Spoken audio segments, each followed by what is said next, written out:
Ahmedabad police પર ફરી લાગ્યો તોડ કરવાનો આરોપ। એલ ડિવિઝન ટ્રાફિક પોલીસના 2 પોલીસ કોન્સ્ટેબલ અને 2 ટ્રાફિકના ટીઆરબી જવાન વિરુદ્ધ નોંધાઈ પોલીસ ફરિયાદ।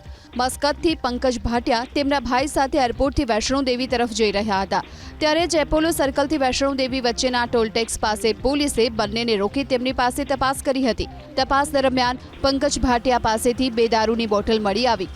પ્રવાસી પાસે દારૂની પરમિટ હોવા છતાં પોલીસ કર્મચારીઓએ દારૂનો કેસ કરવાની ધમકી આપી। ચારેય પોલીસ કર્મચારીઓએ બંનેના પાસપોર્ટ જમા કરવાની ધમકી આપી 1.5 લાખની માંગ કરી। જોકે બંને ડરી જતા પોલીસ સાથે રકઝક કરીને 20,000 રૂપિયા આપવાનું નક્કી કર્યું। પોલીસે બંને પાસેથી 20,000ની રોકડ અને 2 દારૂની બોટલ પડાવી લીધી, જે અંગે પંકજ ભાટિયાએ ચાંદખેડા પોલીસને જાણ કરી। મામલો ઉચ્ચ અધિકારી સુધી પહોંચતા ચાંદખેડા પોલીસે આ ચારેય વિરુદ્ધ ફરિયાદ નોંધી તપાસ હાથ ધરી। ઝોન 2 ડીસીપીએ માહિતી આપતા કહ્યું, આરોપીઓની ઓળખ થઈ ચૂકી છે। આગામી સમયમાં તેમના વિરુદ્ધ કાર્યવાહી કરવામાં આવશે।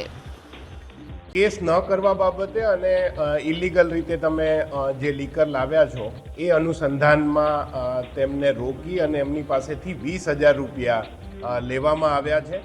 અને હાલ પોલીસ જે જવાનોની ડ્યુટી છે, જે ટીઆરબી જવાન જેની સાથે હતા, એ ટ્રાફિકના જવાનોની હાજરી પત્રક અને સીસીટીવી ફૂટેજ એ આધારે તપાસ કરી રહી છે અને તાત્કાલિક ધોરણે કાયદેસરની કાર્યવાહી કરવામાં આવશે।